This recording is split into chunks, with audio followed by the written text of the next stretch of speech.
ក្រុមមេស៊ូបងប្អូនទាំងគ្នាសូមស្វាគមន៍មកកាន់វីដេអូខ្ញុំសាជាថ្មីនៅក្នុងវីដេអូនេះដែរខ្ញុំនឹងចែកម្លែកបងប្អូនពីគុណប្រយោជន៍នៃផ្លែសាវម៉ាវណាហើយពាក់ព័ន្ធជាមួយនឹងផ្លែសាវម៉ាវវាមិនត្រឹមតែជាផ្លែដែលមានរសជាតិឆ្ងាញ់ផ្អែមទេហើយក៏វាថែមទាំងផ្ដល់នៅអត្ថប្រយោជន៍ជាច្រើនចំពោះសុខភាពរាងកាយរបស់យើងព្រោះវាមានសម្បូរទៅដោយវីតាមីនសារធាតុរ៉ែនិងសារធាតុប្រឆាំងនឹងអុកស៊ីតកម្មផ្សេងៗអញ្ចឹងខាងក្រោមនេះខ្ញុំនឹងបង្ហាញពីគុណប្រយោជន៍សំខាន់នៃផ្លែសាវម៉ាវពាក់ព័ន្ធជាមួយនឹងផ្លែសាវម៉ាវខ្ញុំលើក6ចំណុចបាទហើយទី1គឺវាជួយពង្រឹងប្រព័ន្ធរាងកាយយើងសាវម៉ាវវាសម្បូរទៅដោយវីតាមីន C ខ្ពស់ហើយវីតាមីន C ហ្នឹងវាដើរតួនាទីយ៉ាងសំខាន់ក្នុងការជំរុញការផលិតគ្រាប់ឈាមសដែលជួយឲ្យរាងកាយមានសមត្ថភាពខ្ពស់ក្នុងការប្រយុទ្ធប្រឆាំងនឹងមេរោគឬបាក់តេរីឬក៏ការពារយើងពីជំងឺផ្ដាសាយឬក៏ជំងឺឆ្លងផ្សេងៗហើយមួយទៀតគឺចំណុចទី1គឺវាជំនួយទៅដល់ប្រព័ន្ធរំលាយអាហារពាក់ព័ន្ធជាមួយនឹងប្រព័ន្ធរំលាយអាហារគឺវាសាវម៉ាវហ្នឹងគឺវាមានជាតិសរសៃមិនរំលាយជួយមកទៅដោយអចលនាពោះវៀនបាទវាសម្រួលទៅដល់ចលនាពោះវៀនធ្វើឲ្យលាមកនឹងទន់និងការពារបញ្ហាទល់លាមកហើយមួយទៀតជាតិសរសៃរលាយអញ្ចឹងវាផ្ដល់នៅអាហារដល់បាក់តេរីល្អណានៅក្នុងពោះវៀនយើងណាដែលជួយឲ្យប្រព័ន្ធរំលាយអាហារយើងដំណើរការបានល្អនិងកាត់បន្ថយការរលាកហើយមួយទៀតនេះចំណុចទី3គឺវាជួយសម្រកនៅទម្ងន់ចឹងសាវម៉ាវនឹងជាផ្លែឈើដែលមានការីទាបប៉ុន្តែវាមានជាតិទឹកនិងជាតិសរសៃខ្ពស់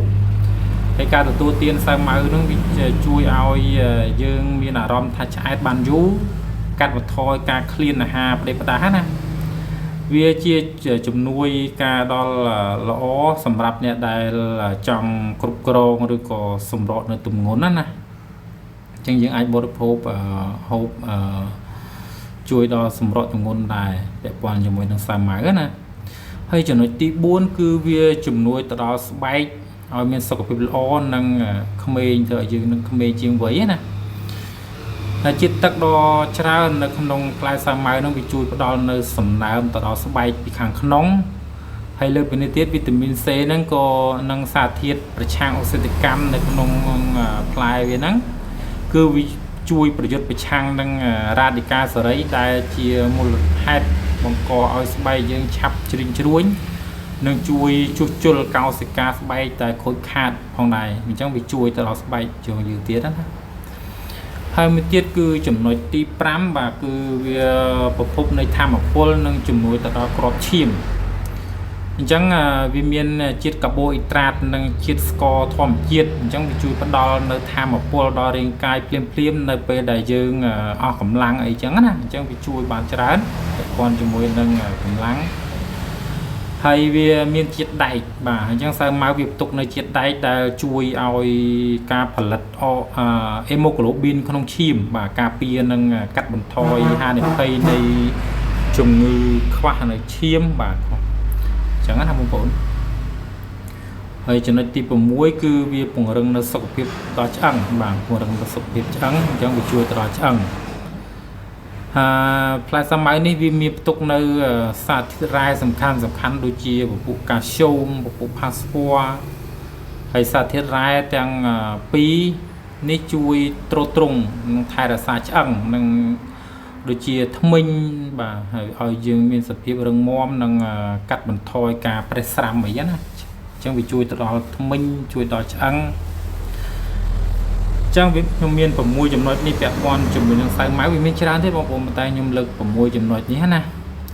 អញ្ចឹងទោះបីជាវាមានអត្ថប្រយោជន៍ច្រើនប៉ុណ្ណឹងដែរប៉ុន្តែបងប្អូនគួរតែបរិភោគឲ្យកុំឲ្យច្រើនពេកបាទ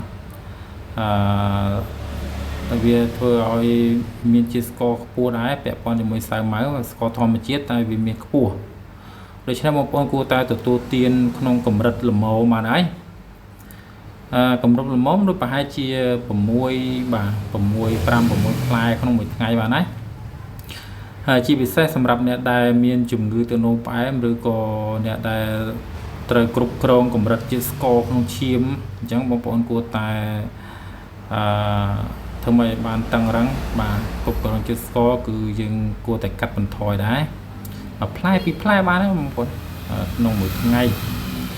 ហូបច្រើនវាធ្វើឲ្យជាតិស្ករយើងនឹងវាឡើងក្នុងក្របឈាមណាអញ្ចឹងអរគុណច្រើនបងប្អូនវីដេអូខ្ញុំមានប៉ុណ្ណឹងទេសង្ឃឹមថាបងប្អូនពេញចិត្តនៅវីដេអូខ្ញុំតែខ្ញុំចែកលេខសូមបងប្អូនអាចជួយចុច like subscribe និងសញ្ញារូបកណ្ដឹងមួយផងបាទអញ្ចឹងអរគុណច្រើនបងប្អូនជួបគ្នានៅវីដេអូក្រោយបន្តទៀតបាទ